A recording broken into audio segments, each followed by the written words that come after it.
Bueno, empiezo. Capítulo 1, que trata de la condición y ejercicio del hidalgo Don Quijote de la Mancha. En un lugar de la Mancha, de cuyo nombre no quiero acordarme, Hasta no ha ahí, mucho hasta tiempo... ahí, hasta ahí sé yo. Continúo.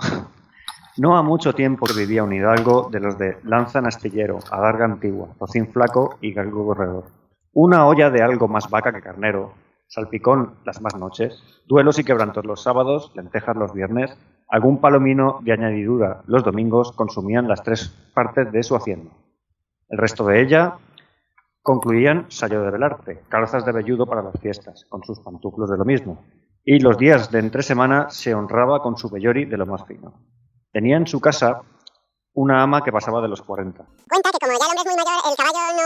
Porque claro, utiliza una serie de metáforas y tal, y dice que aquello no iba para adelante, y tú estás de Dios mío, pero qué banda de degenerados. Claro, obviamente, pues, no son caballeros los que hacen nada de este tipo de conductas, pero hay gente que cede a sus impulsos lúbricos.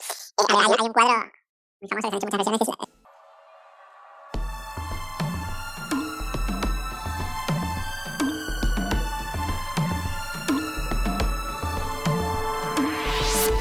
Buenos días, buenas tardes o buenas noches. Soy Balcam y os doy la bienvenida a Fan Kingdom, el sitio para hablar de tus aficiones, el podcast de ocio y divertimento para todo fandom, el lugar donde residen tus hobbies.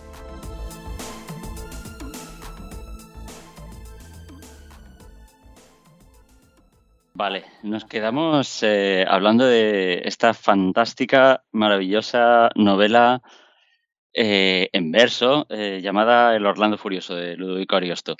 Y lo que quería comentar es que se parece, a ver, a mí me recuerda a Indiana Jones en el siguiente sentido, y es que está narrando aventuras muy fantasiosas de manera continua, sin dejar un respiro al lector, y además con varias tramas, varios personajes, que cuando no está con uno está con otro y siempre están pasando cosas. Y ya te digo, os digo, me recuerda a Indiana Jones, y más que eso me recuerda a, no sé si la habéis visto, una película que es parodia de Indiana Jones llamada Las minas del rey Salomón, del año 85. John Lee Thompson es el director, que estuve mirando y bueno, resulta que había dirigido Los cañones de Navarone, o sea, este hombre trabajando con Richard Chamberlain y Sharon Stone en una película claramente parodia de Indiana Jones, en el que bueno, les van sucediendo aventuras continuamente, y además a cual un poco incluso pelín absurdas. Chamberlain hace de lo que sería Indiana Jones, Sharon Stone hace de la chica guapa, y tienen las tragaderas de sacar a John Rhys Davies también en esta película. Bueno, tuvo su éxito porque hasta hicieron una segunda parte. Entonces, bueno, a mí en ese sentido de aventuras fantasiosas, con una gran multitud de tramas, personajes en un universo abigarrado, pues me recuerda un poco a esto. Y otra de las cosas que destacaría de la manera que tiene de narrar es cómo deja en suspense al final de cada capítulo el autor el argumento y la trama. O sea, está haciendo un uso de cliffhangers continuamente en el siglo XVI. Al final de cada canto, cada capítulo, te deja deseando saber más de cómo continúa la historia. Este libro pues, contiene, si bien no es una novela de caballerías como tal o al uso, ya es algo más renacentista. Sí que podemos decir que contiene todos los elementos, ¿vale? Batallas épicas, justas, lugares, ya sean castillos, islas, con lo que llaman malas costumbres, que los héroes tienen que abolir y tienen que batallar contra el dueño del castillo para que esas malas costumbres desaparezcan, combates entre caballeros, que de eso hablaremos luego. Antes de que se haga el combate, tú ya sabes cómo va a terminar. porque los caballeros tienen una categoría muy determinada. El autor te deja muy claro siempre cuál es el mejor caballero, cuál es, digamos, de segunda categoría, y muy pocas veces vas a tener duda de quién va a ganar. El protagonista siempre gana, porque para eso es el mejor caballero del mundo. Pasa con Tirant, pasa con Amadís, elementos que aunque el Orlando no es una novela de caballerías al uso, que tiene todos los elementos, ¿vale? Objetos mágicos, muchos poderes, muchos personajes con poderes sobrehumanos, o directamente personajes fantásticos como el hipogrifo. Los caballeros de los héroes también tienen poderes mágicos. El propio Orlando, que esto sonará, él es invulnerable. Solo tiene como parte vulnerable de su cuerpo las plantas de los pies. Esto recuerda a Aquiles o a Sigfrido. Y bueno, aparecen magos, hadas, en fin. Aspectos que me gustaría destacar es que, como decía, es una obra muy renacentista y cuando lo estás leyendo está totalmente impregnada de la cultura clásica. Te está haciendo continuamente referencias a la mitología y hay cosas que te recuerdan a la Ilíada y a la Odisea. Y otra de las cosas a destacar muchísimo es como empezaba leyendo un fragmento de El Orlando, es el sorprendente feminismo que contiene la obra para la época en la que ha sido escrita. Leí el elogio de la mujer que hace en el canto 20 y otra de las cosas que hace, esto es en el canto 5, es criticar la violencia contra la mujer. Si es malo el hombre que contra natura y las leyes de Dios golpea el rostro de la bella mujer o simplemente le quiebra un solo pelo, ¿cuán villano es aquel tipo que le arranca el alma con veneno, con soga o con cuchillo? Que sea un ser humano no lo creo, sino un monstruo infernal de humano aspecto. Esto, no sé, está muy bien que ya hubiera gente luchando contra la violencia contra las mujeres en el siglo XVI. Otra de las cosas extrañamente modernas que me encontré, aunque tiene su lógica si lo piensas, es la crítica feroz que hace a las armas de fuego. Las armas de fuego las acababan de inventar por aquella época. Y claro, era algo que no casaba para nada con el honor de los caballeros y la manera de luchar que ellos entendían que era la correcta. Y claro, las armas de fuego les parecían lo peor de lo peor de lo peor. Era algo con lo que podías matar a distancia, sin ningún tipo de honor y sin ponerte tú en peligro.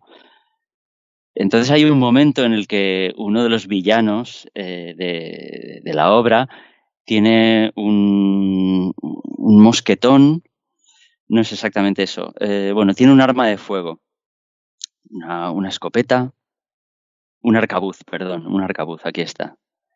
Y al final, Orlando derrota a este personaje malvado y se deshace del arcabuz. Dice: «Oh, maligna invención, ¿cómo has logrado penetrar en humanos corazones?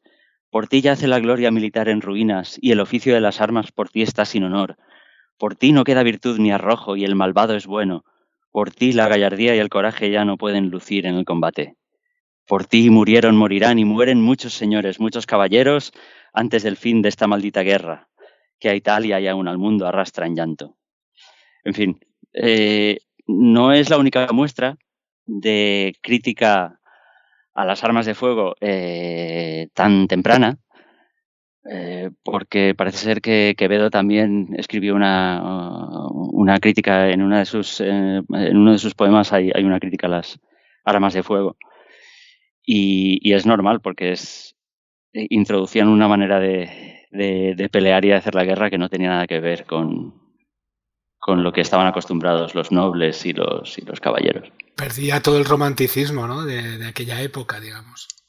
Sí, había todo un código de honor, de eso creo que hemos hablado, o sea, el caballero enemigo era otro caballero y se le debía un respeto. Si caía del caballo para luchar en igualdad de condiciones, tú tenías que bajar de tu caballo y sacar la espada, no podías desde el caballo intentar clavarle la lanza, eso no tenía ningún honor. Y si veías que el otro estaba muy cansado porque ya había combatido con otros y tú estabas fresco, te podías incluso negar a combatir con el otro porque no estás en igualdad de condiciones. Eso también aparece en algunas obras. Claro, bueno, esa manera de combatir no es muy pragmática y bueno, pues la guerra moderna lo cambió todo eso. Ya para terminar, otro de los elementos Pepe quería decir algo. Ah, perdón. No había visto la mano. Dime. A ver, Víctor, sin pretender ser borde y sin pretender faltar de respeto ni nada, ¿tú te has dado cuenta que todo esto que estás diciendo se puede aplicar, por ejemplo, a la saga de Too Fast, Too Furious?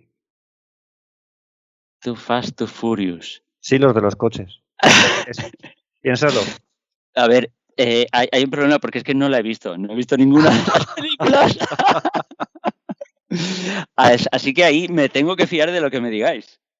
De hecho, en la de Hobbs and Shaw, que es esta que hicieron The Rock y Jason Statham, al final del todo, la gran pelea es sin armas de fuego. Usan armas blancas y no sé qué. Es todo. Es que todas las ideas que estás diciendo, claro, con la corrupción adecuada, ¿vale? Encajan en algunas películas de acción del cine moderno, Yo, al final, todas estas novelas son las primeras novelas de aventuras y de acción, así que produce Occidente, así que el germen está ya ahí.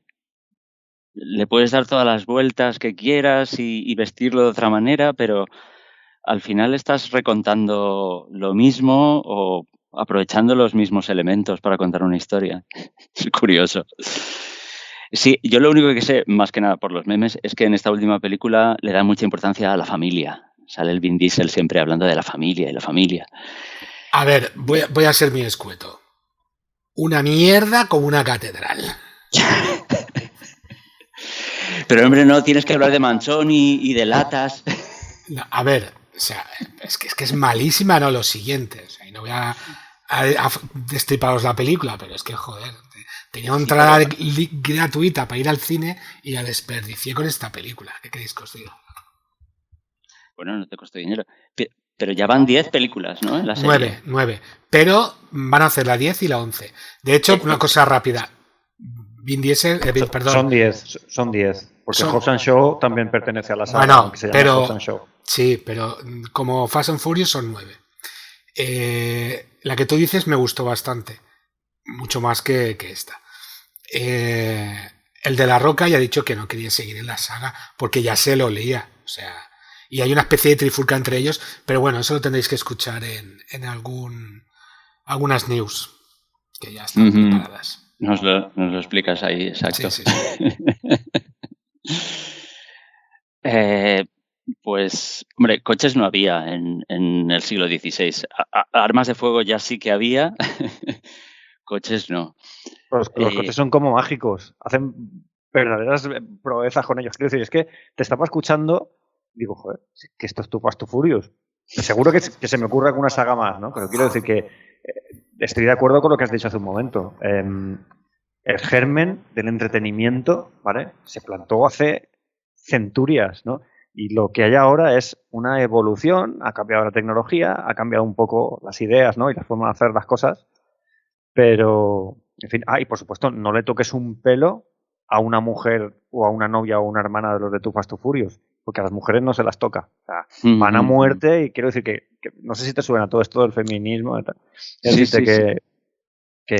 que la idea está ahí y se sigue explotando. Efectivamente, y además no solo no solo todos esos elementos, sino el último que voy a comentar, el erotismo. O sea, hay muchísimos elementos eróticos o momentos con gran carga erótica en la historia esta de Orlando. Y al final uno lo está leyendo y dice, ¿esto qué es? ¿Un precursor de la erotic fantasy o qué? Porque hay un momento, por ejemplo, en el que hay una isla donde hay un monstruo al que se le tienen que ofrendar doncellas desnudas, la isla de Buda.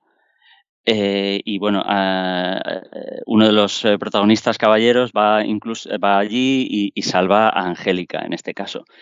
Y ahí le quería preguntar, o le quería preguntar su opinión a Enrique, porque hay un famoso cuadro de Ingres de Roger salvando a Angélica, que es Angélica está desnuda y así en una postura muy atada a una forzada, piedra. efectivamente. Sí, y él está con una armadura. Sí, sí. Exacto, es un cuadro del 19, así, pues muy de la época, muy... ¿cómo se dice?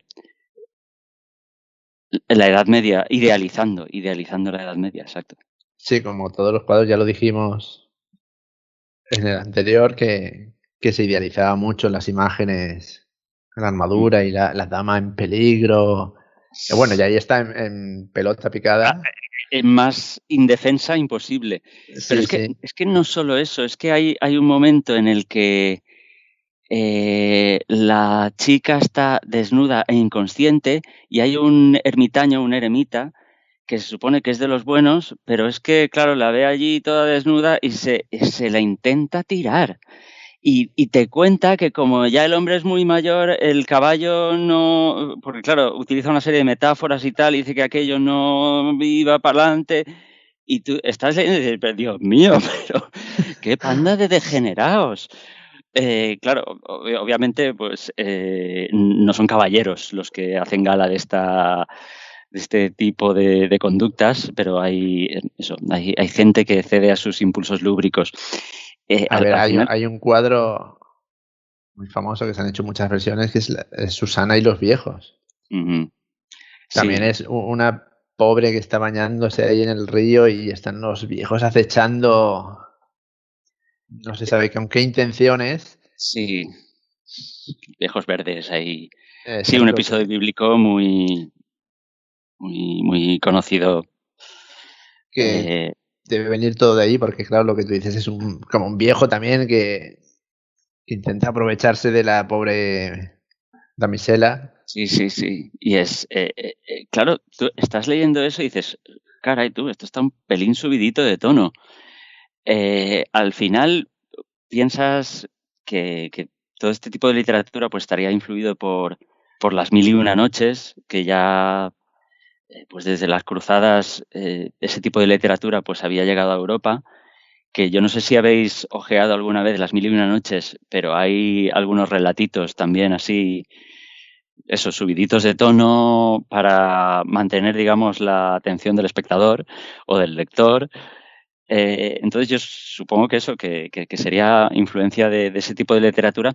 Y por otro lado, la audiencia a la que iba esto destinado, o sea, los nobles y las nobles estarían más que curados de espanto y en la corte, y claro, pues les gustaría leer o escuchar historias que tuvieran su miga.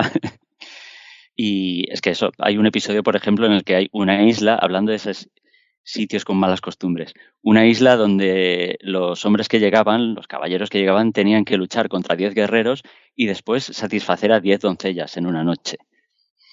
O sea, tenían que darlo todo como hombres. También hay un episodio que eso creo que sí que está tomado, no sé si de las 1001 noches o de otro sitio, en el que hay dos amigos que comparten amante y bueno, digamos que se la prestan. O sea, si pues una noche está con uno, otra noche está con otro, bien, pero no quieren que esté con ningún otro más. Entonces duermen los tres en una cama y los dos a un lado y la chica en medio. Así se aseguran de que o está con uno o está con el otro, pero no les va a engañar. Bueno, la chica se las apaña para tener un amante que se mete entre los dos y mientras los otros caballeros están dormidos. Y cuando los caballeros escuchan que se lo está pasando bien, la otra dice, mira, ya está con el otro, está con mi amigo esta noche, se lo están pasando bien. Y el otro caballero piensa lo mismo. O sea, bueno, este tipo de historias con mucho sexo de por medio. En todo caso, esto es uno de los elementos más que lo hace fantástico y es un libro para maravillarse. Yo lo recomiendo mucho. Incluso si no te gusta o piensas que es muy denso porque es un poco difícil acercarse a literatura escrita hace siglos, este libro con esta traducción es muy, muy recomendable. Y, oye, de libros de caballerías, ejemplos, hemos hablado de todos los que quería. Si acaso, comentar también el Curial e Güelfa, que es un libro escrito en catalán y también muy parecido de un planteamiento muy similar al Tirant, pero digamos no tan bueno como el Tirant, que es uno de los que se salva, Cervantes salva. Es una novela de caballerías estándar que cuenta la vida de un caballero, Curial, que se enamora de una dama de rango superior. Y esto sonará pues como Lanzarote. A mí me llama la atención también lo empoderadas que están las mujeres en todas estas novelas. Son siempre reinas, princesas, gente poderosa, sujetas a los convencionalismos de la época, pero vamos, que al final siempre están por encima del caballero, socialmente. Esta novela yo la recomendaría, pero es eso, es más, como decíamos del Tirante, una novela caballeresca. Es la biografía de un caballero, más que un libro de caballerías tradicional. Aquí, por ejemplo, no hay magia de ningún tipo. Es, pues, eso, un caballero, por supuesto, casto y puro, casi siempre fiel a su amada. Y además, bueno, pues termina bien. Y si no tenéis nada que comentar, pues me gusta. Sí, dime, Pepe. No, estaba mirando aquí en internet lo de Curial e Güelfa, ¿vale? Se ve que la versión que conocemos actualmente se debe a un manuscrito que se encontró a finales del siglo XIX. Quiero decir, que es algo de bastante reciente, digamos. Bueno, a ver, se escribiría cuando se escribió, pero es curiosísimo. O sea, dice, encontrado a finales del siglo XIX con la asignatura 9750 de la Biblioteca Nacional de Madrid. O sea, que es un libro que ha estado perdido centurias. Uh-huh. Sí, es impresionante hasta qué punto puede ocurrir eso. No sé si era que había dudas. Claro, como lo habían encontrado tan recientemente, había dudas de si era que alguien lo había escrito y lo había hecho pasar por novela de caballerías de la antigüedad y tal. Creo que hubo cierta polémica. Sí, pero aquí pone que un tal Jaume Riera y Sans llegó a afirmar que la novela era falsa y que fue escrita en el siglo XIX por el hombre que la descubrió en la biblioteca de Madrid, que fue Manuel Milá y Fontanals. Quiero decir que sí que ha tenido ha tenido una vida movidita, ¿eh? Sí, es muy curioso. De todas formas, sí que es verdad que se van descubriendo, esto de la arqueología también llega a la literatura y hay veces que descubres textos. Yo, por ejemplo, preparando el episodio de las gemas, me quedé flipando cuando leí la historia de uno de los textos. A ver, uno de los textos que hablaban de el comercio en el Mar Rojo, en la época de los romanos, ¿vale? Y hablo del Mar Rojo porque es ahí donde estaba la mina, en esa zona, la mina de esmeraldas egipcia y la isla donde había peridotos, que luego los llamaron topacios. Bueno, pues resulta que había una serie de textos ya conocidos que hablaban de la época y de esa zona, ¿vale? Pues bueno, en el año 2000 y pico se descubrió en lo que envolvía a una momia egipcia o no sé qué, le quitaron y aquello no eran vendas, eran papiros, tal, y pudieron leer lo que ponía y era un texto de un marinero que te contaba el viaje que había hecho desde el Mar Rojo hasta la India y de cómo habían ido comerciando y con qué productos. Y esto es flipante. O sea, coges una momia y consigues un documento del siglo III después de Cristo. Entonces, que casi lo de encontrar un manuscrito medieval, casi de ir por casa. Sí, sí. Yo tenía una pues preguntita sobre Orlando, porque yo no sé por qué, y equivocación mía, la estaba asociando con la película de Orlando. No sé si la conocéis, pero veo que no tiene absolutamente nada que ver, porque esta película está basada en un escrito de Virginia Woolf y no tiene nada que ver. Correcto. Vale, sí, sí, sí. Sí, ¿has visto la película, verdad? Pues no, pues justamente no. Vale. Por eso estaba confundido. Vale, yo es que la película sí que la llegué a ver y es muy curiosa, sí. Tienes razón, yo no sé si cogió el nombre, porque al final, a ver, la película empieza en época renacentista. Él es un caballero renacentista. A lo mejor dijo Orlando y pues pensó, bueno, pues Orlando, este mismo, mira, siglo XVI. Es que como has dicho que no podía morir y tal, y digo, bueno, pues igual que la película, porque sí que he leído la sinopsis, y luego digo, espera, no es la misma época. No, pero el Orlando de Virginia Woolf es más como Ranma y medio. Sí, bueno, aparte, que cambia de sexo. De hecho, estoy viendo la Wikipedia y pone subgénero LGTBI. Vale, digo, ya está, ya he llegado a Bueno, sí, es algo original, es algo un poco raro. Yo cuando vi la película digo, jolín, qué cosa más.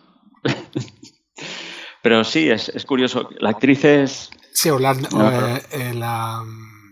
Tilda Swinton. Exacto. Swinton. Que es la que hace de Gabriel en Constantine.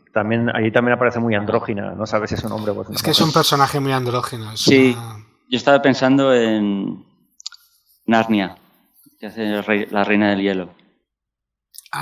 También. ¿No? Sí, pero ahí sí que se ve que es una mujer. Claro, sí, no lo parece. Sí. En esta que digo yo de Constantine, lo ves y dices, ostras, tiene sexo porque habla como una mujer, pero se llama Gabriel y no actúa como una mujer. Está elegido perfectamente. Sí. Se ve que es especialista en este tipo de movidones. Sí. Gabriel no es un arcángel, no tiene sexo. ¿No has visto Constantine? No. Expulsado del podcast. You're fired. Mira, haz un episodio y ya lo escucho y ya ahí decido si la veo o no. Bueno, sigamos. Vale, va. Seguimos. Yo sí, con la venia y antes de terminar hablando de la decadencia de las novelas de caballería y del Quijote, sí que me gustaría comentar por encima elementos. Ya hablamos de elementos que caracterizaban a las novelas de caballería, pero me gustaría, desde el punto de vista de alguien que se va a aproximar a ellas, ¿qué se va a encontrar? ¿Vale? Entonces, por ejemplo, vas a encontrarte personajes y lugares arquetípicos. Esto es, castillos. Hay castillos por castigo, o sea, El caballero da 3 pasos y se encuentra un castillo. Luego da otros 3 pasos y se encuentra otro castillo.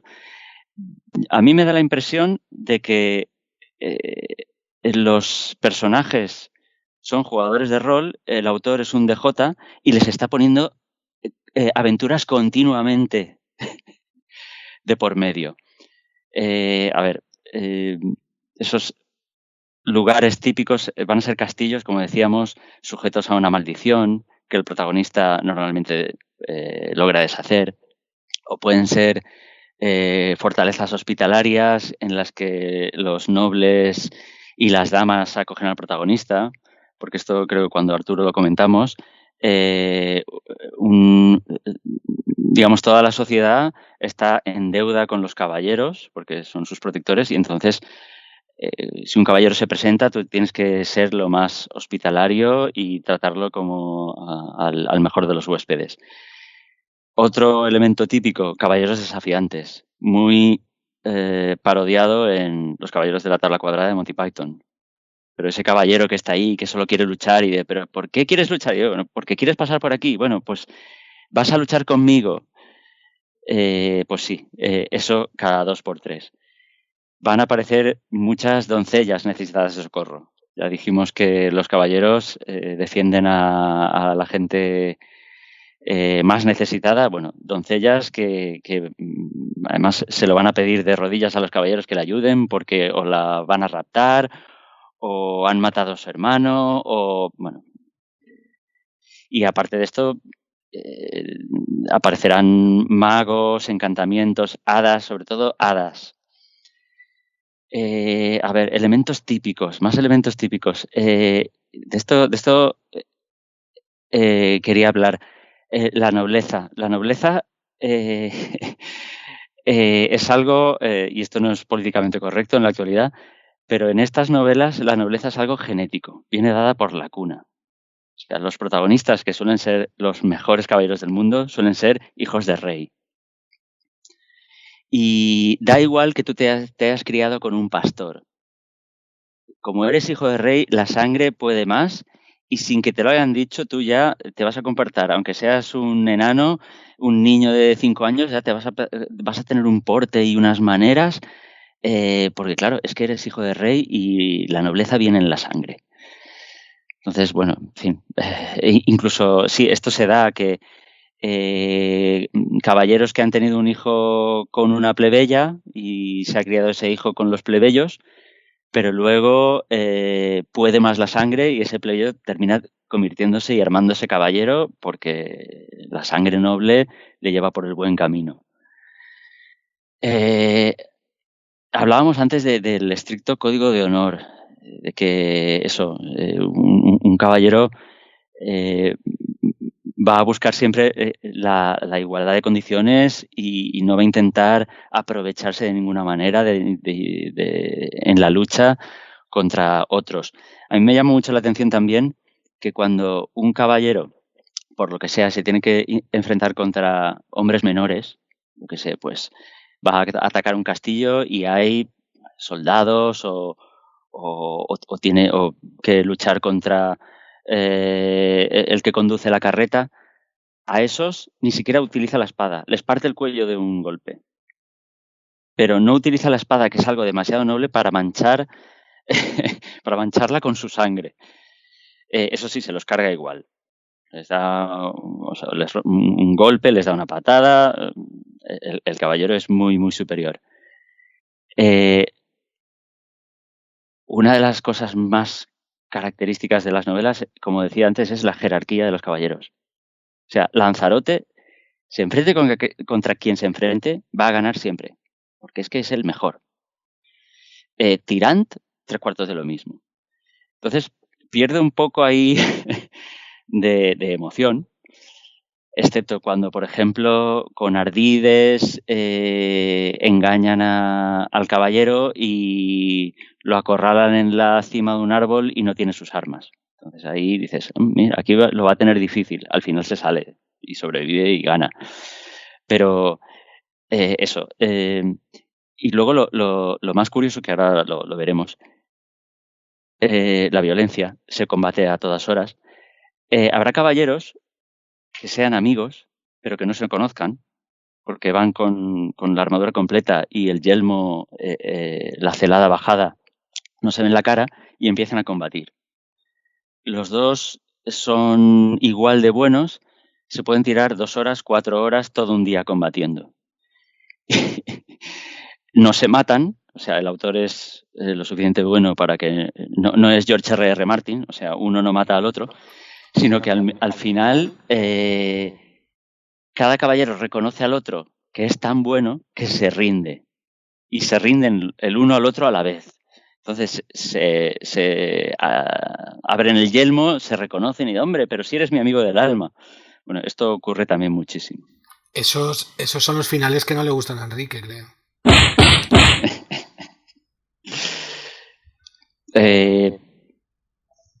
¿Por aludidos? Por alusiones. Ya desde que empezó a decir que el bueno siempre gana, ya no me gustaba nada. Yo iba a leerme Orlando Furioso hoy, iba a empezar a leérmelo, pero he dicho no, porque no me va a gustar. Piensa en los ratos de sexo. Ah, ostras, es verdad, me has convencido. A ver, yo tenía una cosa por otra. Tenía una pregunta, a ver qué os parecía. Después de 2 o 4 horas luchando con una armadura completa, ¿cuánto tiempo se podía aguantar luchando con algo así? Pregunto desde la ignorancia porque no lo sé. A ver, esto obviamente es fantasía. Nadie se lo cree. Nadie se lo cree. O sea, además, los autores son siempre muy exagerados y te dicen... Y todos los que estaban viendo cómo combatían se maravillaban de que no se hubieran desmayado porque tenían heridas que sangraban por todo el cuerpo y todo el campo estaba cubierto de sangre. Y dices, bueno, esto es bastante gore. Dices, habrían perdido el conocimiento ya porque no, a base de puntos de vida se habrían desvanecido. En fin, ya empiezas a darte cuenta de que tienes que suspender la credulidad y decir, bueno, vale, esto es épico. Hombre, yo cuando aparecen dragones y hadas ya me lo imaginaba ya. Bueno. ¿Qué es? Como tipo el Señor de los Anillos, ¿no? Algo así. A ver, el Señor de los Anillos no tiene batallas muy sangrientas, sobre todo batallas 1 a 1. Son yo las veo bastante realistas en comparación con lo que hay aquí. Pero es como que los héroes siempre ganan. Sí, pero... Llegan ahí una horda de orcos contra un enano y otro y ganan el enano y el otro. Que se lo digan a Boromir. Que se lo digan a Boromir. La caída de Gondolin. La historia de Feanor. Sí. En todas esas historias el bueno no gana. Es más, yo he visto las películas y en las películas siempre gana. Vale, pero sobre todo en las novelas, ganan, pero ¿a qué precio? Dices, a ver, Sauron fue derrotado. Sí, pero Elendil murió, Anarion murió, Gil-galad murió. Pero esos son secundarios. No son el héroe. El héroe es el enano, la comunidad del anillo y el pequeñajo ese de las orejas puntiagudas. Sí, vale, sí, sobreviven todos. Sí. Pero Víctor tiene razón, pero ¿a qué precio? ¿Qué es lo que le pasa al final a Frodo, por ejemplo? Que tiene que irse porque ya no tiene lugar en el mundo después de haber llevado el anillo. O sea, gana, pero ¿a qué precio? Es verdad. Y es que, a ver, es un final, acaba bien, pero Tolkien odiaba el final feliz, odiaba el happy ending. Y entonces él le da una vuelta de tuerca y construye la eucatástrofe. La catástrofe buena. O sea, hay un montón de calamidades, pero al final todo resulta bien. Y resulta bien depende porque del punto de vista. Frodo sí sobrevive al Monte del Destino. Llegan a la comarca y aquello está hecho unos zorros. En la película no, porque no daba tiempo. Vale, al final salvan la comarca. Sí, pero mueren 20 hobbits que hacía siglos que no morían hobbits. Vale, salvan la comarca, pero él ya no puede vivir allí porque sus heridas no van a sanar jamás. Vale, al final va a las tierras precederas. Sí, pero no se vuelve inmortal, muere. muere más a gusto, pero se muere. O sea, es de estos finales felices de estas primeras novelas europeas a Tolkien, ha llovido. Bueno, yo lo veo así. Esto está La pidiendo película- un especial de Tolkien ya, Víctor, que lo sepas. A ver, no iba primero el de Asimov. Ah, sí, es verdad, es verdad. Bueno, y la A ver. pregunta clave, a ver, ¿cuándo empieza? Ya, no te mates, Pepe, no te mates. ¿Cuándo empieza ya lo que es lo que son los libros de caballería? ¿O qué es la catástrofe? Uy. ¿Qué es lo que produce que los libros de caballería ya no tengan tanta importancia? Pues va cambiando la sociedad y por otro lado el género se agota, ¿vale? Los autores pierden un poco el norte. Al final es una repetición y una imitación, ya no se hace nada nuevo. Ten en cuenta que esto se pergeña en el siglo XII y llevamos en el siglo XVI, 1550 y pico, aún se publican buenas novelas de caballerías, pero son ya 300 años. Pues Una pregunta. ¿Y solo habían novelas de caballería? ¿No había otro género? A ver, así de literatura, yo sí entiendo que habría otras cosas. Por ejemplo, podías leer Vidas de Santos, pero claro, eso ya no era ficción. Yo creo que como ficción No había novelas románticas o otras historias de... A ver, sí que había, porque como comentamos al principio, las novelas griegas de los primeros siglos de esta era, pues hay algunas que son novelas románticas o tienen Entonces, sí que había ya algo, pero yo creo que se produjera en estos siglos en Europa, yo creo que se producía básicamente novelas de caballerías. Pues no me extraña que, claro, al final acabase la gente harta, aburrida. Pero, a ver, esto es un ciclo que se repite, quiero decir. Ojito que esos eran varios siglos, si has dicho 300 o 400 años, pero es que ahora, por ejemplo, con el cine llevamos 100 y nos está pasando lo mismo, es la misma mierda con diferentes colores. No, a ver, hay muchas clases de historias ahora y de literatura hay muchas Estoy hablando del cine. Del cine, hay muchas clases de cine. Lo que pasa es que tú solo ves uno. ¡Eso es mentira! Y hay muchas. Hay mucho, hay drama social, hay superhéroes, hay otras aventuras, hay mucha clase de cine. Y se crean géneros y los géneros existentes se reinventan. O te hacen una película que dices, ¿y esto qué tipo de cine es? Por ejemplo, Parásitos. ¿Parásitos qué tipo de cine es? Claro. ¿Dentro de qué género la ponemos? Denuncia ficción. Social. Vale, sí, denuncia social. Ciencia ficción. Comedia negra. Ahí está, es que es inclasificable. Las grandes obras de arte. El Señor de los Anillos, cuando salió, dije, ¿pero esto qué demonios es? Claro, ahora ya tenemos la etiqueta fantasía épica, no sé qué, tal. Cuando salió, dirían, lo cogerían así con dos dedos y dirían, ¿pero esto qué es? ¿Esto dónde lo ponemos? Musicales. Yo estoy de acuerdo con Miguel Ángel. El cine ha llegado a un punto en que el refrito es lo que gobierna. Una cosa es que el cine sea malo, eso es una cosa. Pero géneros hay muchísimos. Otra cosa es que todos los géneros sean malos. Pero todo es malo porque no hacen más que repetir cosas anteriores. Es que yo creo que eso es a lo que va Miguel Ángel. O sea, que llevamos 100 años y ya hemos alcanzado el límite de los 400, digamos, de los de caballería, ¿vale? Exacto. Porque ya están empezando a repetir. Y cuesta, o sea, estas películas que son tan de... ¿Esto qué es, no?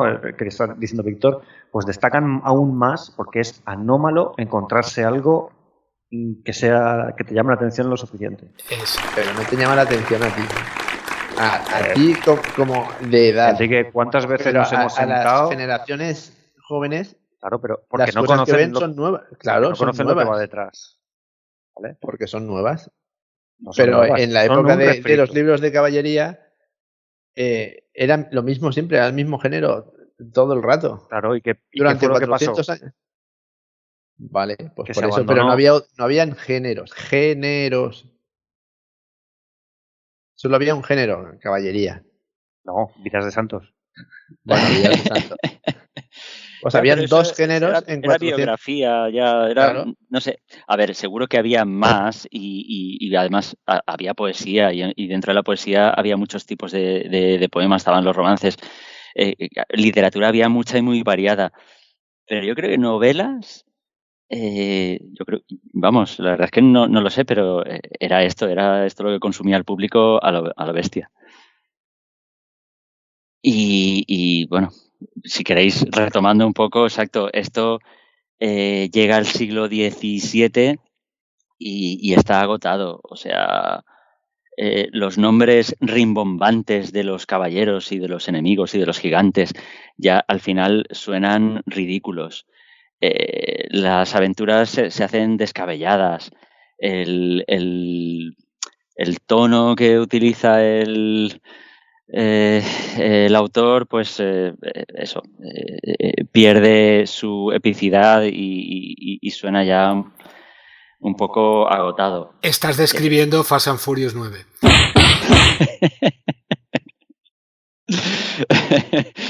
Pues mira, 9 películas, les ha llevado unos años en vez de 300.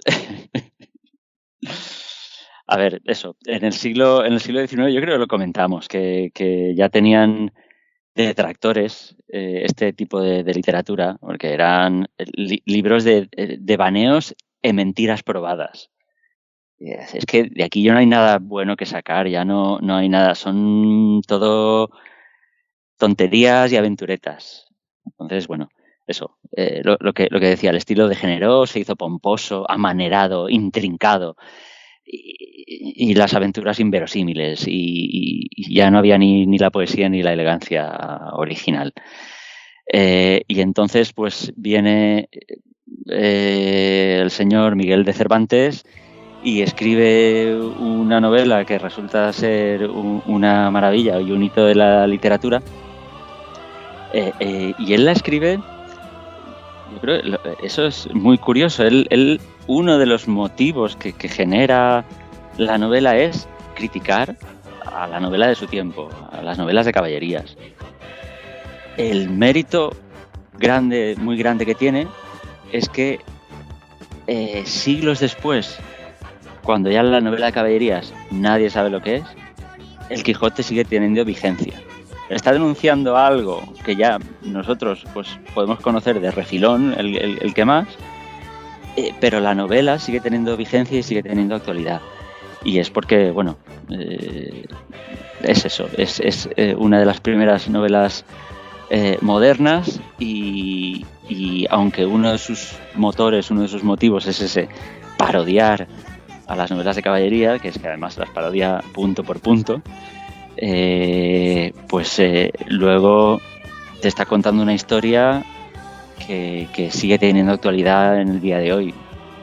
Y es el de, no sé, bueno, entre muchas otras cosas, pero pues el de el tío idealista que intenta luchar contra el mundo con una serie de valores que bueno, la realidad se los lleva por delante.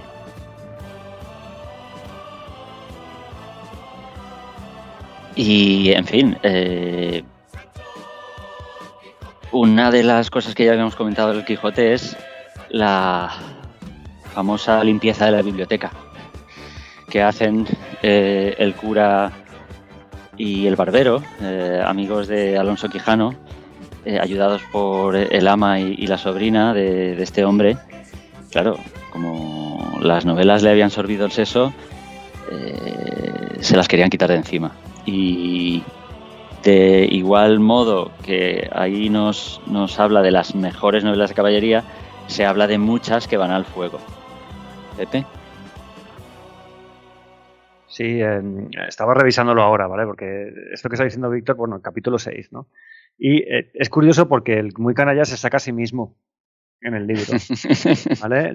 Sí. Os lo leo porque me ha hecho mucha gracia. Dice, algo largo es en las eglogas, pero nunca lo bueno fue mucho. Guárdese con los escogidos, se refiere a otro libro, ¿vale? Dice, ¿pero qué libro es ese que está junto a él? La Galatea, de Miguel de Cervantes, dijo el barbero. Muchos años ha que es grande amigo mío ese Cervantes, y sé que es más versado en desdichas que en versos. Su libro tiene algo de buena intención, propone algo y no concluye nada. Es menester esperar la segunda parte que promete. Atención al autobombo y a la autopublicidad, ¿eh? Quizá con la enmienda alcanzara del todo la misericordia que ahora se le niega. Y entre tanto, que esto se ve, tenedle recluso en vuestra posada. Es decir, el libro de Cervantes no lo quemes. Exacto. O sea, el No tío... lo salva y dice, sí, guárdalo, vale, tal. Tampoco ahí se echa muchas flores, pero sí, se salva. No había Instagram, no había redes sociales, pues él se auto enuncia. Sí. Aquí, como lo hemos comentado antes, en este capítulo se habla de muchos de los libros que hemos nombrado, ¿no? Tanto en este programa como en el anterior. Las Sergas de Espandián, El Tirán, Don Olivante de Laura, Floris Marte de Ilcania, toda la saga de Amadís de Gaula está aquí, ¿no? Creo que Víctor ha comentado que salvan el Amadís, pero creo que los demás los queman, ¿no? Todos los de la saga los queman al final. Las sergas se van. Que por cierto, lo de las sergas, yo no entendía, y lo estuve buscando, y es que serga es otra palabra para sarga, que es un sinónimo de tapiz. Y claro, es que tapiz entendido como en la Edad Media, un tapiz donde había una escena que contaba una historia. Los tapices que adornaban normalmente los palacios, los castillos, pues había varios que contaban una historia. Entonces, las sergas de Spandian pues son eso, sería el tapiz o, bueno, las historias que cuentan su vida. Y sí, lo queman. Sí, además la actitud es bastante... Hombre, ahora, yo qué sé, a mí me resulta un poco hasta escandaloso, ¿no? Porque fijaos lo que dice de los libros. Dice, no, dijo la sobrina, no hay para qué perdonar a ninguno, porque todos han sido los dañadores. Mejor será arrojarlos por las ventanas al patio, o sea, los tiramos directamente por la ventana, y hacer un rimero de ellos, y pegarles fuego, y si no, llevarlos al corral, y allí será la hoguera y no ofenderá el humo. Atención, ¿eh? O sea, vamos a quemarlos de tapadillo, pero vamos a hacer aquí una hoguera que ríete de la quema de libros de los nazis. Ya. Y lo dice con toda la serenidad. Y eso es la sobrina, ¿eh? Claro, yo las me mujeres acuerdo. son muy malas. En este libro a lo mejor es que las mujeres son muy malas. No lo sé. No, pero es porque quieren a la sobrina quiere a su tío y demonizan a los libros porque es que por su culpa su tío es que está loco. Es que el pobre hombre, que es un buen hombre, pero está loco de atar. Está un poco oído.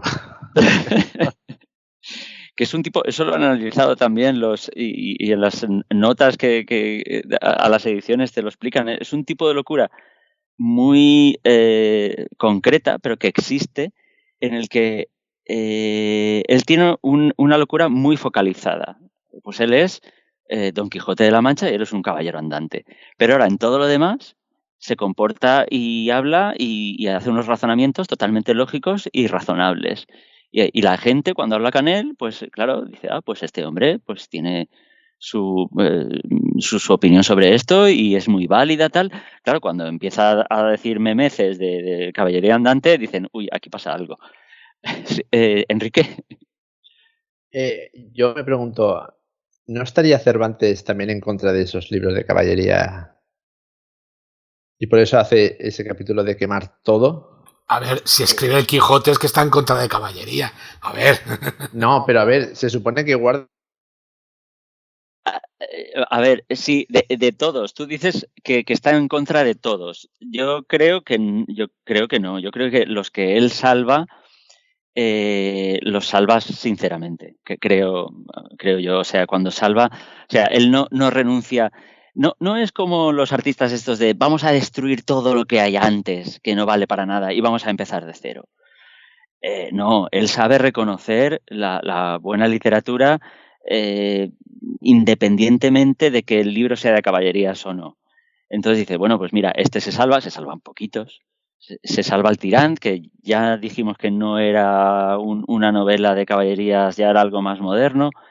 Él salvaría la poesía del Orlando Furioso y alguna otra cosa más.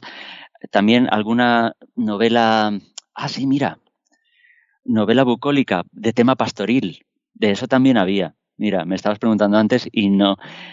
Sí que es algo más nuevo, porque eso está influenciado por la literatura clásica, pero sí que es posible que en la Edad Media ya se hicieran ese tipo de novelas. O sea, no todo era novela de caballerías. Y este hombre salva algunas de las obras que salva son eso, poemas o de otro tipo. O sea, a ver, según tú, el Quijote es una crítica a los libros de caballería. Sí. Pero el héroe es Don Quijote. Uh-huh. O sea, los ideales que tiene son ideales buenos. Pero sí. Está loco. ¿Y a dónde le llevan? Claro. O sea, él solo asume esos valores cuando se vuelve loco. Antes sabía que eran cosas pues de los libros porque claro, después de 300 años todas esas aventuras y ese caballero y esos valores se habían ido quedando anticuados. A la gente le gustaba leer sobre ellos, pero cada vez se separaban más de la realidad. Ya en el siglo XVII ya no tenía nada que ver. Y claro, Don Quijote solo puede asumirlos cuando se vuelve loco. Y además es algo totalmente anacrónico. Dice, me voy a hacer caballero andante. Tú cuando lo lees, se supone que, digamos, es como con King Kong. Tú estás con King Kong, aunque sea un... ¿Sabes lo que quiero decir? Sí, 100%. Tú lo que quieres es que Don Quijote vuelva a salir con el caballo a hacer el bien por ahí, aunque esté loco. Sí. No, es el héroe y te identificas con él. Y yo siempre me acuerdo de lo que me comenta Loli cuando se leyó el libro, que no le gustó en este sentido, que le daba mucha pena a Don Quijote. Don Quijote era alguien muy bueno, claro, muy exacto. noble, y sobre todo en la segunda parte que ya es conocido y ya vaya donde vayas, saben quién es, y se chotean de él. Claro, le gastan 1000 perrerías y dice, le daba mucha pena eso. Claro, pero ya ahí está, o sea... Sí, pero que al final yo lo veo como que es una crítica a los libros de caballería, pero es un libro de caballería en sí. Es el último libro de caballería. Sí, pero... Porque pero él es el héroe, aunque sea un héroe hecho polvo y anacrónico, como tú dices, pero es un caballero. De acuerdo. Es el último, pero es el último y conscientemente el último. Digo, es que voy a hacer una parodia y a partir de aquí ya no se pueden hacer más. O si haces más... Pero se han hecho más. Se han hecho más modernos. Sí. A ver, se han hecho más, sí, claro, sí, se han hecho más libros de aventuras, se han hecho más libros románticos, o sea, todos esos elementos... libros de caballería. Lo que pasa es que están actualizados. ¿No me negarás eso? Sí. O sea, el Quijote al final no es el último libro de caballería. Es el último libro en esos tiempos. En esos tiempos. Pero luego, modernamente, se han hecho más libros de caballería. A ver, ¿cómo qué libros? 200, pero han de pasar 200 años. Ya, pero bueno. Esto es como, todo vuelve, es verdad, todo vuelve, todo se repite, sí. Y los románticos lo revitalizan y hacen algo nuevo porque lo están idealizando a partir de lo que había, pero hacen algo nuevo, o sea, los escritores victorianos adaptarán el mundo artúrico a la moral victoriana y sí, el escenario será así, el de los caballeros con sus armaduras, con sus castillos, con sus justas, pero será una novela de aventuras, sí, será una novela de caballerías, sí, pero va a ser muy diferente. Por ejemplo, en La muerte de Arturo, que es del siglo XV, ahí lo normal es que el combate acabe cortando la cabeza. En otras novelas no, pero en esta es que el combate casi siempre acaba con que un caballero le corta la cabeza al otro. Y hay veces que es que el caballero le corta la cabeza hasta a una doncella. Y dices, jolín, tú, ¿cómo estamos? O sea, es una violencia bastante brutal. Luego eso está muy idealizado y romantizado en el siglo XIX y te lo van a contar de otra manera. Luego viene George R.R. Martin y sí, y se regodea en la violencia y en los asesinatos. Pero eso es porque es una mala persona, como todos sabemos. Necesitaría a Jorge aquí para respaldarme. A ver, si te parece, para acabar con o finalizar el comentario, es la última en una temporada. La última es la que da una puntilla y dice, a partir de ahí el interés en las novelas de caballería decae. Primero, yo creo que no habría, o sea, se siguieron publicando, pero ya ningún autor serio le quedarían ganas, después de que Cervantes hubiera escrito El Quijote, de tomarse en serio una novela de caballerías. Y además el público ya le dio la espalda. Y El Quijote en su tiempo tuvo éxito. Sí. Y según tengo entendido, lo admiraron antes en el extranjero que en España. Pero vamos, eso suele ser normal, como en todas las cosas aquí. Nadie es profeta en su tierra, y en España menos. Enseguida lo tradujeron al inglés y vinieron ingleses aquí diciendo, pero a ver, ¿quién ha escrito esta maravilla? Por favor, que le queremos conocer, por favor, haz un selfie con nosotros, porque esto es...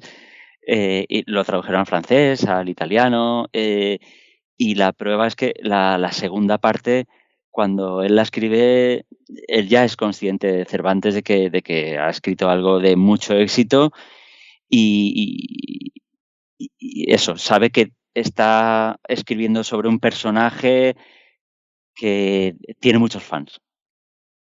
No te sé decir más de todo el éxito que tuvo y del reconocimiento que pudo llegar a tener en vida, pero sí, porque además se murió enseguida, este hombre. Y ahora, a ver, según tú, el éxito que tiene El Quijote, ¿vale?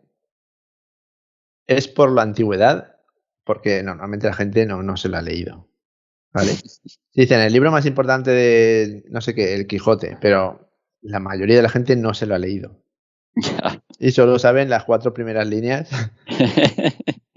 Entonces, es un éxito, como diría yo, de moda, porque la gente lo dice o realmente hay que leerlo. Yo creo que vale la pena leerlo. A ver, yo me lo leí y claro, si no hubiera leído ni nadie me hubiera hablado nada jamás antes de este libro, yo hubiera dicho, hombre, pues sí, es una novela que está bien, pues tiene sus cosas, es agridulce porque tiene momentos buenos, luego tiene momentos malos cuando apalean a este hombre, cuando se ríen de él, no sé qué, tal. Pero claro, yo por mí mismo no hubiera llegado a la conclusión de que esto es una obra maestra de la literatura. Vale, Yo vale, creo- a eso a mí me me gusta. refiero. A eso me Bien. refiero. Entonces, claro, al final dices, a ver, se me deben estar escapando cosas. Yo ahí sí que estoy seguro de que si me lo vuelvo a leer, porque la verdad es que ya no me acuerdo ni de la mitad ni de la 10ª parte, seguro que encuentro cosas como en todos los buenos libros. Haces una lectura, otra lectura y seguro que encuentras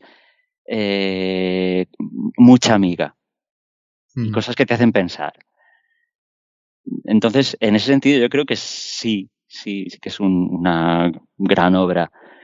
Pero eso, yo le agradezco al sistema educativo y a todos los críticos que hayan ensalzado esta novela, porque yo por mí mismo pues no hubiera llegado a la conclusión de que, pues es maravillosa. Igual como te digo, El Señor de los Anillos, sí, esto es una obra cumbre de la literatura. Esta, pues pues no lo hubiera ensalzado tantísimo. Pero cuando ves la repercusión que ha tenido y la influencia que ha tenido a lo largo de los siglos, entiendes, dices, pues si tanta gente ha visto tantas cosas en este libro, será por algo.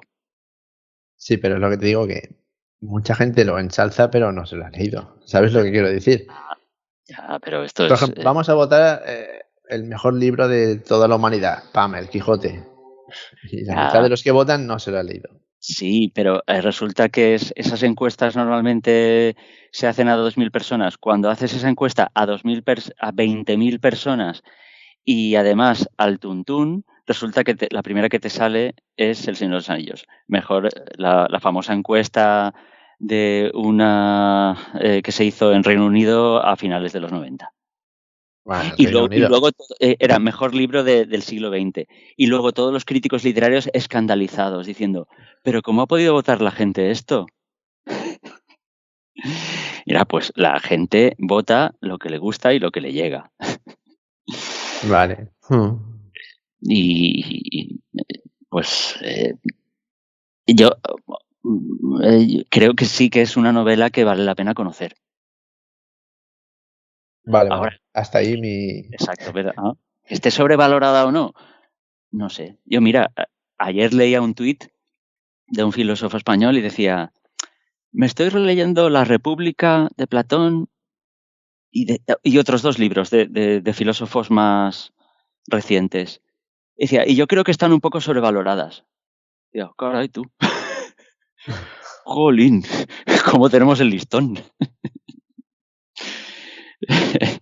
Enmendándole la plana a Platón, o no sé, o diciendo, bueno, lo tenemos un poco en un altar. Digo, no sé. Ahí tú, ¿no? Ahí que tienes el desparpajo de afirmarlo, pero no sé, igual con el Quijote pasa lo mismo. Pepe tiene la mano levantada hace media hora. La he levantado y la he bajado varias veces, porque veis que continúa la conversación. A ver, como comentario, tú y yo tenemos que tener un día una conversación sobre Platón y Aristóteles, ¿vale? O sea, Platón era un señor que decía que el mundo real no era real y que lo que era real es algo completamente irreal. Entonces, de ahí para adelante. Y eso hizo mucho daño, pero tú no... Entonces, no me extraña que ese señor diga, es que esto está sobrevalorado. Yo leí como tú, ¿vale? La República en el instituto y o sea, todo depende también del tiempo en el que se escriben las cosas y el tiempo en el que se leen. Hay unas ideas en la República sobre cómo debe llevarse un Estado, son de un corte palabra que empieza por F y que no quiero repetir, que dan asco. Claro, en su momento... No. Y depende de cómo lo interpretes, también es el primer comunista. Exactamente. Sí. Mira, también es cierto, el Estado sobre todo, ¿no?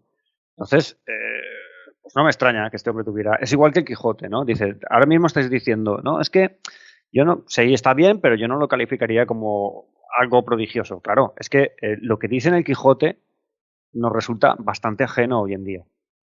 ¿Vale? Lo que dice en El Señor de los Anillos es distinto, porque las temáticas, aunque el background, el fondo, ¿vale? Sea también fantástico y medieval y tal, las temáticas, la lucha del bien contra el mal, las máquinas contra la naturaleza, todo eso es bastante actual. De todas formas, El Señor de los Anillos en España no lo conocía ni su madre, lo conocíais los cuatro perdóname la palabra, lo digo con la mejor intención, frikis de los círculos de Tolkien, ¿vale? Y los 4 seguidores de los frikis de los círculos de Tolkien y Kevin Smith, ¿vale? Y eso ha pegado la explosión después del cine, después de esa trilogía tan buena, que he de decirlo, aunque me repateé, tener que admitir que haya triunfado una película donde hasta los árboles hablan y andan, ¿vale? Y ha conseguido pero por eso, porque yo creo que el cine funciona de enganche y hace modernizar un poco la historia. En el caso del Quijote se hizo el intento que hizo, lo dijimos en el programa de 12 monos. Terry Gilliam intentó hacer una película de Quijote que, en fin, al hombre le fue el tema bastante desastroso. No se ha producido, yo creo, nada que haya llamado el interés de la gente y por eso este libro puede que no enganche. Yo he intentado leerlo, he leído un montón de libros, ya lo sabéis, me gusta mucho leer. He intentado leerlo como 5 veces y no he pasado nunca de la 4ª página. A mí este libro me aburre porque es que no me dice nada. O sea, no habla de nada que a mí me sea... A ver, si te aburre la página 4, no Sí. pruebes ningún libro de caballerías de los que hemos comentado aquí, porque si no pasas de la 4 es que la manera de hablar, claro, son 4 siglos y ese castellano ya es diferente. Y yo creo que ya es eso, que no, eso te impide Sí, que es meterte en la ajeno, historia. que es ajeno. De todas Sí. formas, sí que leí el Tirant, aunque me obligaron a leerlo. Eso hay que decirlo. Y al final tienes que reconocer que hay cosas interesantes en esa novela, pero me obligaron a leerlo. Entonces, yo en parte es que este género a mí me es completamente ajeno. Al final, para gusto de los colores, ya lo sabes. O sea, a ti te gusta mucho, a mí esto no me llama, ¿no? Pero bueno, reconozco que tiene su interés y ha dado para 2 podcasts. O sea, algo para, como ya hemos dicho muchas veces, algo que despierta división de opiniones, por sí debe ser interesante y debe ser algo que tiene cierto fuste. ¿Verdad que sí? O sea, Sí. hasta Enrique te ha dado la razón a veces. O sea, que imagínate. Aquí debe haber un fallo en Matrix. No puede ser. Yo quiero puntualizar una cosita que ha dicho Pepe, de que intentó hacer Terry Gilliam la película y sí, lo intentó varias veces, pero es que al final la terminó y está hecha. O sea, tenemos El hombre que mató a Don Quijote con X y la hizo. O sea, la hizo en el 2018, creo recordar, la terminó de hacer. ¿Y tú lo has visto? No, sale Kilo Rent. Pero ¿Y alguien la ha visto? hay una A eso me refiero. de... ¿Cómo se llama el actor este español que hacía de Don Quijote? Y con Rey, Alfonso Rey. Sí. Era, Alfonso Rey. Fernando Rey. Fernando Rey. Fernando Rey y con... Y Alfredo Landa haciendo de Alfredo Landa Sancho de... Panza. Sí. Sí, Y esa yo la he visto y está bastante bien. Claro, es una película española. ¿Te has leído Quijote? No le he llegado a acabar del todo. Entonces, sí ¿cómo sabes que está bien? A ver, yo no he dicho que esté bien. Yo he dicho que es una novela sobrevalorada. No, digo la película. Has dicho que estaba bien. Yo entiendo que la película Porque está bien. Todas las partes que vi estaban bien hechas con respecto a lo que yo llegué a leerme del libro. Llegué hasta que Sancho Panza hace... No hagas spoiler, no hagas spoiler. Así. Gobernador de la ínsula sí. Barataria. O sea, y claro, es una película que es española y claro, no ha tenido el éxito que si lo hubiese hecho con Charles Heston o algo así. Sí, pero es muy curioso que la novela, o sea, la figura de Don Quijote sí que ha calado mucho en el mundo anglosajón. De hecho, lo que decía el título de la película de Gillian con X es que los ingleses hablan en Don Quixote. Y tú lo buscas en un diccionario de inglés y es Don Quixote, porque cogen como estaba escrito en el siglo XVII y lo han adaptado a su lengua. Y bueno, luego pues han hecho musicales, El hombre de la Mancha. O sea, es curioso cómo sí que han sido capaces de ver, digamos, no sé, la grandeza artística de ese personaje y lo han adoptado. Y en cambio, lo que decía Pepe, nosotros, la idiosincrasia hispánica es totalmente refractaria a una fantasía tal como El Señor de los Anillos. Es que lo que sea fantasía, pero mira, precisamente desde tiempos del Quijote, que critica esos libros de caballerías llenos de magia y de chorradas, yo creo que desde entonces los españoles, si no antes, hemos sido muy pragmáticos y vamos a lo real. Y la magia y lo fantástico hasta en literatura. Los españoles no ensalzamos lo nuestro. Ese es el fallo que tenemos. No ensalzamos lo nuestro. Tienen que venir de fuera para ensalzar lo nuestro. Y cuando los de fuera lo han ensalzado, entonces vamos nosotros y lo reensalzamos. Exacto, nos lo creemos. En ese momento es cuando nos lo creemos, que es fuerte. Por eso no tiramos para adelante. No, yo creo que teniendo todo lo bueno que tenemos y no sabemos ensalzarlo. Yo creo también que por la cultura un poco anglosajona está más arraigada todo lo que es la caballería, todo lo más místico, las hadas, esto, lo otro. Y yo creo que justamente este tipo de libros pues pues los idolatran un poco más que nosotros. Que posiblemente es lo que tú has dicho, a lo mejor desde que se escribió el Quijote, los españoles pues somos un poco, yo qué sé, no sé, que no... Pero el Quijote es una crítica a todo eso. Entonces Sí. nosotros deberíamos haberlo apoyado como criticando a los ingleses, que son como nuestros enemigos de toda la vida. Porque siempre acabamos igual. No, estamos hablando del Quijote, de que es una novela que la ponen por las nubes y no... Para mí no es tan... No es para tanto. No es para tanto. Es una buena novela, pero no es para tanto. El 10º hombre. Si 9 de nosotros ante la misma información llegamos a la misma conclusión, el 10º hombre está obligado a disentir. Y da igual lo inverosímil que pueda parecer. El 10º hombre tiene que indagar dando por supuesto que los otros 9 se equivocan. ¿Qué verías tú ahí? ¿Qué te gusta o qué considerarías realmente? Yo eso es la pregunta lógica, no es por decir, pues dime una opción, pero es eso, si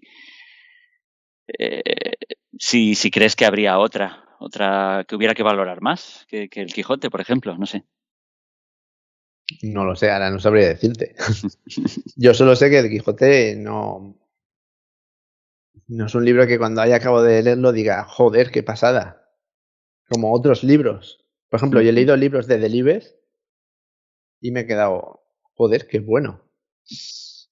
Hombre, eso también es lo que decía Pepe, es la ventaja de compartir siglo con el autor.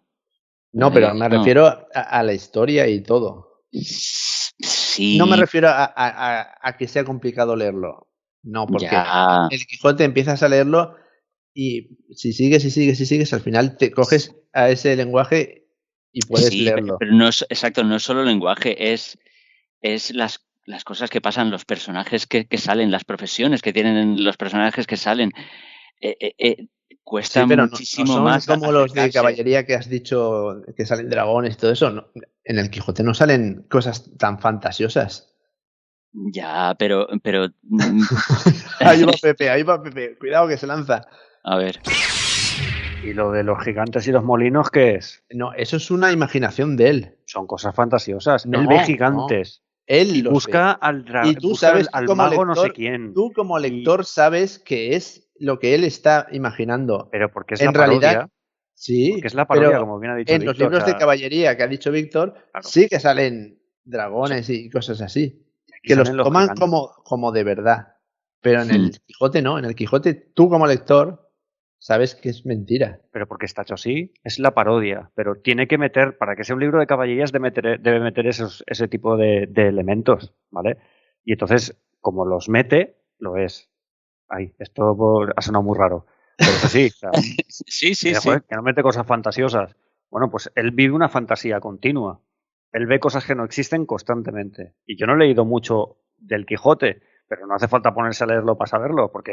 Sí, cuando mata a los cacharros de vino los odres. Los odres de vino que se pelea ahí. Traviesa, cuando ve en un rebaño de ovejas, ve a un ejército de sarracenos. El pobre hombre está desquiciado. Pero eso es parte de la crítica que hace Cervantes de los libros de caballería. Sí. Además, llega un momento en el que dice, bueno, el propio Don Quijote dice, bueno, como los caballeros de todas las novelas, hay un momento en el que se vuelven locos y se hacen ermitaños, yo voy a hacer lo mismo. Me vuelvo loco por amor de Dulcinea. Y además se vuelve loco y hace el cabra, adrede. O sea... Y creo que hasta Dulcinea la ve como una diosa de la belleza y luego es un callo malayo. Sí, Sancho Panza la describe como una tía recia. Sí, una con brazos así. Campesina de ya me habéis jodido la novela, cabrones. Sí. Es mucha ironía y mucho humor. Y parodia. Al final es un poco triste, ¿no? Pero también... Pero al final es como que te encariñas con Don Quijote. Sí. Pero bueno, al final tiene la... ¿Podemos hablar del final? ¿Del final de...? Si es igual. Spoiler. Si es O igual, decimos, a partir de ahora, spoiler. si es igual que en los dibujos animados, no hay problema. Es igual que los dibujos, sí. Ay, eso iba a decir antes. Ay, ¿cuándo Claro, porque... Lo de los libros, yo me acuerdo de lo de los libros que los tiran por la ventana y hacen una hoguera y en los dibujos sale. Sí. Pues efectivamente al final el pobre hombre es capaz de recuperar la cordura y se da cuenta y bueno y puede despedirse de su familia, de sus amigos. Pero sí, eso es un poco triste. Vamos, que la palma, coño. Sí, se muere un poco. Mira cómo tiran. Se muere un poco. No se muere del todo, pero se muere un poco. Y aquí nos van a leer. Yo eso, lo único que... ¿Pepe iba a leer? No, Pepe bueno, estaba buscando las últimas palabras de Quijote, de don Alonso Quijano, ¿eh? Porque va muy a la limón de todo esto que habéis comentado, de la crítica y tal, ¿no? Entonces, a ver. Dice: señores, dijo Don Quijote, vámonos poco a poco, pues ya en los nidos de antaño no hay pájaros o gaños. Yo fui loco y ya estoy cuerdo. Fui Don Quijote de la Mancha y soy ahora, como he dicho, Alonso Quijano el bueno. Pueda con vuestras mercedes mi arrepentimiento y mi verdad volverme a la estimación de mí que de mí se tenía. Y prosiga adelante, señor escribano. Ítem, mando toda la hacienda a puerta cerrada a Antonia Quijana, mi sobrina, que está presente. Y fijaos lo que dice sobre el futuro pretendiente de su sobrina, que es interesante. Dice: mi sobrina, si quisiere casarse, se case con un hombre de quien primero se haya hecho información y que no sabe qué cosas sean eso de los libros de caballería. Esto es cuanto menos curioso, cuando hablamos de la crítica, ¿no? Y este es el final del libro. O sea, para acabar le falta página y media, porque el hombre tiene aquí como su elegía final, ¿no? Y después de esto pues fallece y muere y hay una serie de poemas y tal, ¿no? Y es curioso también porque, en fin, yo esto no había visto nunca. El libro acaba, fijaos que si lo he abierto veces y nunca había llegado al final, no pone fin, en el libro pone vale. Que debe ser algún tipo de forma antigua de terminarlo, no lo sé. Y ya pone vale en vez de fin. ¿Los romanos no decían vale? No lo sé, lo desconozco. No, a ver, yo lo que he leído de libros romanos está traducido al castellano actual, ¿no? Pero si fuiste tú el que me hablaste de un poema que es hola y adiós, en latín ave vale, es cierto. Pues no había caído en eso. O sea, es algo así como adiós, ¿no? Ya hemos terminado. Los pelos como escarpias se me han puesto. Así que no quería que su sobrina tuviera tratos con nadie. No, pero fijaos lo que dice, o sea, que sea hombre informado. O sea, vale ya de palurdos, ¿no? Y de hacer el tonto y de perder el tiempo con libros absurdos y leer libros que sean de verdad, ¿no? Algo así parece que dice, ¿no? Claro, hombre informado, algo. En fin, no sé, es un poco como la moraleja que veo yo aquí. Tú fíjate, Cervantes había estado en la guerra, había estado prisionero. En Orán, él fue recaudador de impuestos, o sea, cosas muy, muy mundanas y muy chungas. Entonces, él sabe que el mundo en el que vive es un mundo moderno y que hay que adaptarse a él y que, bueno, no hay nada más pernicioso que la fantasía vana y el evadirse por evadirse, que era lo que representaba entonces este género.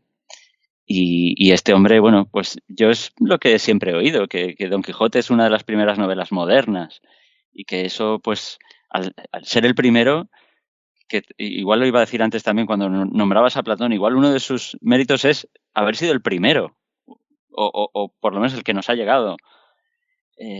Pues eso, ser uno de los primeros en escribir algo así, pues tiene su mérito. Luego, una vez está abierto el camino, parece que es más fácil. Y ya está, yo realmente este era el último comentario, que con la novela moderna el libro de caballerías pues dejó de existir, que la una no podría existir sin la otra, porque al fin y al cabo eso, la prosa, tal como la conocemos en Occidente, pues la inventó este género de las caballerías. Y bueno, como ya comentamos cuando Arturo y hemos dicho, los caballeros han vuelto culturalmente pues en el romanticismo, y yo creo que a día de hoy también están muy en la cultura popular, en las películas, en la literatura, gracias a Tolkien y a todo lo que viene detrás con esa ambientación medieval. Pero claro, lo que tenemos ahora es muy, muy diferente a lo que se escribía en la Edad Media. Vale, entonces podemos decir vale, ¿no? Vale. A ver, según la Real Academia Española, vale, es una forma de despedirse de un muerto o alguna forma de despedirse a un estilo cortesano o familiar. Que lo sepáis. Es una forma también como más clásica de despedirse, ¿no? Es posiblemente también lo que está relacionado con lo que decíais de Roma y tal. Pero bueno, es curioso. ¿Y si dices ya te vale? Si dices ya te vale, igual ya es otra cosa, no sé. Otra cosa, ¿no? Vale. Es como que te pires, ¿no? Como... ¿Vale? Bueno, yo creo que ya hemos hablado bastante de libros de caballería. O si falta alguna cosilla, venga, Víctor. Va. No, porque un hábil comentario que has hecho ha logrado que 3 o 4 cosillas que tenía aquí pues se queden en el tintero, pero nada, eso ya lo comentaremos otro día. Coméntalo. Rápidamente. Rápidamente. Mira, vale. Media horita o 3/4. No, una cosa así para abrir boca a los que digan, es que esto de los libros de caballería va a ser un rollazo de tan... Oye, pues que también hay sus momentos de humor y sus momentos anecdóticos. Por ejemplo, aparte de ya lo dijimos, en el Tirant hay mucho humor y mucha ironía.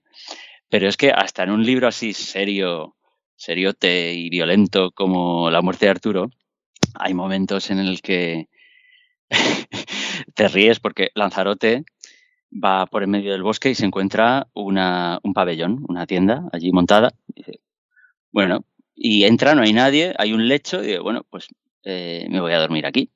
Esto estaba muy bien montado. Total, que de repente llega un caballero, bueno, Lanzarote se duerme, llega un caballero, se desviste, se mete en la cama, empieza a besarle y le pincha la barba y dice, ¿esto qué? Bueno, es que el caballero que había llegado había quedado allí con su amada y pensaba que en el lecho estaba su amada esperándole para sus cosas y bueno, da lugar a esto. Lanzarote casi lo mata. Dice, ¿tú qué? Pero, en fin, este tipo de situaciones cómicas no son muy habituales, pero a veces se dan y forman parte también del género y la verdad es que es muy curioso. Casi le clava el puñal. Hubiera sido Brokeback Mountain unos siglos antes. Oye, y que si queréis leer esto, tenéis que aprenderos las horas canónicas. Porque lo de la 1, las 2 de la tarde, las 6, las 7, no. Es la hora prima, la hora tercia, la hora sexta, la hora nona, vísperas, completas, maitines y laudes. Entonces, ¿esto cómo va? Tal. Bueno, aproximadamente, porque luego abres la Wikipedia y te dicen, bueno, no, es que es más o menos entre esta o esta hora. Bueno, así a grandes rasgos. Prima, las 6 de la mañana. Y a partir de ahí, de 3 en 3 horas. Tercia, las 9. Sexta, mediodía. Nona, a las 3 de la tarde. Que es de esto, seguro que os acordáis si habéis leído El nombre de la rosa. Y también, porque al nombrarlo tú me ha venido a la mente, Los pilares de la tierra. Exacto. Es que era la manera de contar el tiempo que tenían los monjes.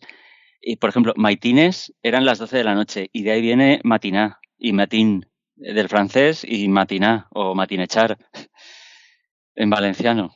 Porque las 12 de la noche, bueno, luego ya sería un poquito más. Y luego está a las 3 de la mañana los monjes se levantaban a orar y a alabar a Dios y entonces laudes. Y fue ahí donde se empezó a consumir café.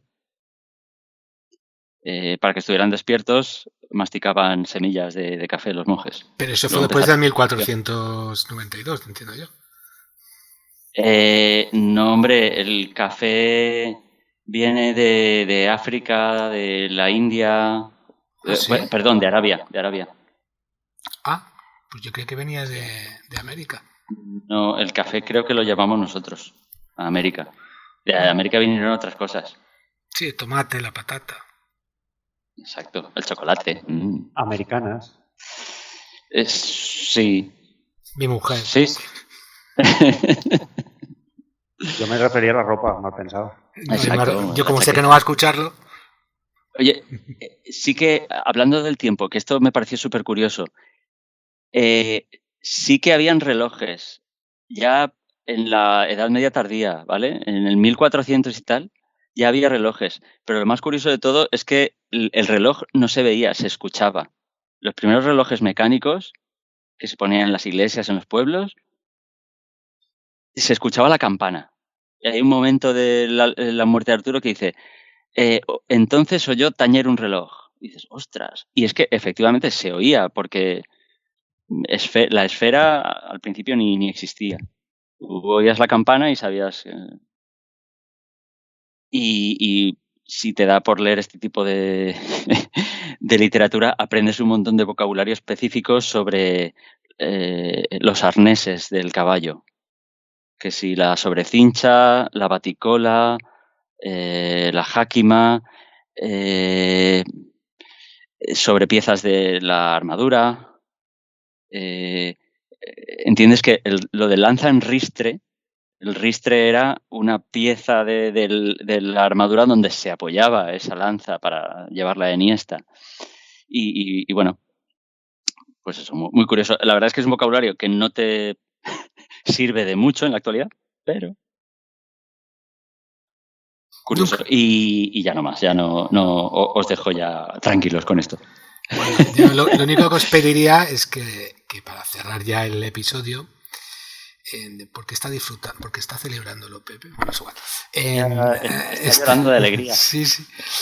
No, que una recomendación al menos, ¿no? Aunque sea actual. Recomendación. Vale. Hombre, a ver, yo lo vuelvo a decir. Recomiendo el Orlando Furioso, traducción y prólogo de José María Micó, Espasa Calpe. En la traducción Espasa Clásicos. Y algo así moderno. No te sabría decir. Fast and Furious. Han cambiado los caballos por coches. A ver. Si quieres hablar de cine, antes que Fast and Furious, que sí lo he dicho un poco por incordiar, ¿vale? Es El primer caballero, por ejemplo. No, sería más... Con Richard Gere. No. No, la otra. Perdón, no sé, Heath perdón, me he Ledger. equivocado. Destino de caballero. Vale, Perdona, la me he otra que equivocado. decías el otro día. Sí, vale. Destino de caballero. Yo, la verdad es que modernas de caballería, yo creo que no he leído nada. Como es algo, ya te digo, que no me es muy afín. Bueno, tienes el Rey Arturo. Sí, bueno, algo leímos. Y tú me dejaste una, Camelot, hace la tira de tiempo. Tú tienes un libro que tiene dos historias. Una que es Camelot y otra que es no sé qué. El libro de Merlin. Sí, pues ese lo leí hace 10 o 12 años porque me lo dejaste tú. Sí. Pero ya te digo, no es algo que me haya llamado la atención. Mira, vamos a recomendarlo, tío. Y que la gente lo pruebe. El autor, lo tendrás por ahí, ¿no? Es White, creo, ¿no? Víctor, echa una Sí, mano. Terence White. Terence White. Ujú. Terence White. Y ya de paso, pues al otro que nombramos, al premio Nobel, John Steinbeck, los hechos del Rey Arturo. Perfecto. Bueno, pues si no tenéis nada más que añadir, nada más que comentar, vamos a pasar ya a las despedidas. Así que muchas gracias a Víctor por la preparación de este episodio, que sé que se lo ha currado. Espero que haya podido comentar todo lo que tenía apuntadito. Sí. Y nada, y sobre todo también a los contertulios también que están aquí apoyándonos y escuchando y aprendiendo, que como siempre digo, yo siempre después de grabar y después de oíros siempre acabo aprendiendo. De hecho, hoy mi mujer, antes de irse a trabajar, me dice: ¿hoy vas a grabar con tus amigos los listos? Digo, sí. Yo lo siento, yo tengo que aprender, cariño. ¿Pero eso quiere decir que hay unos amigos tontos o...? Sí, pero bueno, también hay que decir que algunos... Hay algunos también el comentario era más por tus amigos los que se hacen los listos. No. Ahí. No, ni mucho menos. Pues nada, muchas gracias, Víctor, tío Ganji. Gracias. Gracias a vosotros. Yo solo conminaros a que reflexionéis qué mal hicisteis en una vida anterior para ahora tener que purgarlo así. Pero no, prometo que los guiones se van a cortar en el futuro. Muchas gracias por darme este foro donde poder explicar estos temas. Claro que van a ser más cortos, como que los vas a editar tú a partir de ahora. Pepe, muchas gracias. Pepe, muchas gracias de verdad por todo vuestro apoyo. Siempre es un placer, tío. Sí, yo siempre digo que, de verdad, yo lo digo de corazón, siempre aprendo. Y es una de las partes que más me gusta de hacer los podcasts, que aprendo y que puedo charlar un ratito con vosotros. Y por supuesto... Viene bien para jugar al Trivial, ya lo verás. Vale. Oye, que el otro día me estaban hablando del trabajo sobre que me tengo que leer el libro de Amadís de Gaula, y digo, sí, sé quién es. Pude decirlo. Hombre, Amadís, ese sí, mío. Lo conozco yo. Y aprovechando que el episodio que ha pasado por Valladolid, aquí tenéis la tarjeta de mi podcast. No, ya la tiene. Vale. Y nada, Enrique, muchas gracias por estar por aquí también y dar tu siempre peculiar punto de vista. Nada, ya sabes, aquí para lo que surja. Muy bien. Pues nada, chicos, gracias de verdad y adiós. Adiós.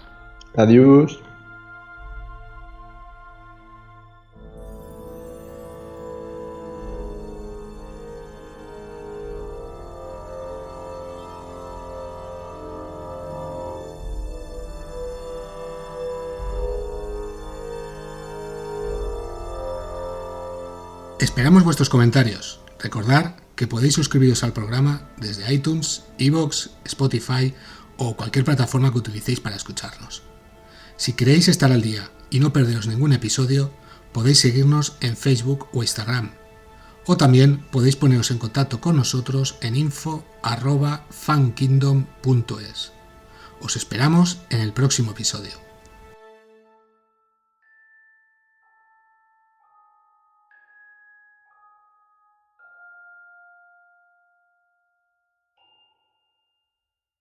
No me había dado tiempo a aburriros. Perdona, pero no me debo infravalorar, ¿verdad? Exacto, no te subestimes tanto.